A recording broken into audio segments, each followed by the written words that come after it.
Бақыт Тойчубеков Халабқа райондағы Көксерек айыл өкметінің бирлешкен айылының молдосы. Ал муфтияттан берілген атайын неке каттоо журналын қолына алып, айылдағы қыз ұзату тойына неке кыюга жөнөдү. Азыр дагы бир айылыбызда менин досум кызын узатып атты эле Кочкор атага. Ошол никеге кетип аттым эле азыр. Тойчубеков мурда жөн гана ооз-эки түшүндүрүү менен неке кыйып келген болсо, эми никени атайын журналга каттап, паспорттагы маалыматтарын да түшүрөт. Ал менен катар 2 жашка үй бүлөдөгү жоопкерчилигин милдеттендирип, кол койдуруп алат.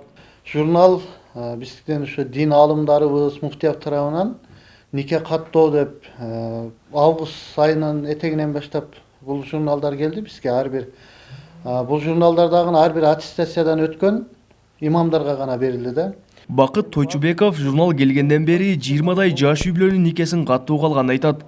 Анын белгилөөсүндө атайын окуудан өтүп, бул журналды колуна алган молдолор жашы 18-ге толбогон бир да кыздын никесин ага каттабайт.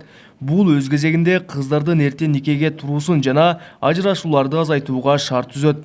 Журналда көрсөтүлгөн эгерде кимде ким 6 ай ошол алган никеден өткөн аялын 6 ай ошол тамак аш, турак жай, кийим кече менен камсыз кылбаса, байын талак деген болот. Ошо байын бала талак түшүп, андан кийинки биздин кыздарыбыз деле бир гана андан кийин өзүнүн идда деген белгилери бар, иддалары бар.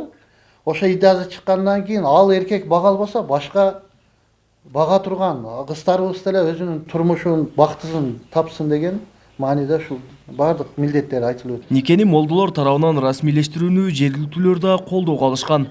Алардын бири Салибек Базарбаев жашы жетелектерге нике кыюу токтогондон кийин ажырашууларда кескин азайганын белгилейт. Азыр нике кыйганда молдолор өзүнчө журналы менен анын анкетин данныйларын айтып сурайт. Ата-тегиң кайдан келгенсиң, эмнесиң, канча жаштасың деп. Тартипке келип калды мурдага караганда. Молдосуз иш кылбайбыз. Анан кийин 16 жаш, 17 жашка турмушка чыгышка мүмкүнчүлүк жок. Андайды биз унуттук азыр.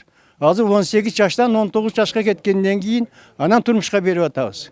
Жалал-Абад облустук мусулмандар казиятынан билдиришкендей 600гө жакын имамдын 400дөйү атайын окуудан өткөрүлүп, нике окуу боюнча күбөлүк жана китепчилерди алышкан.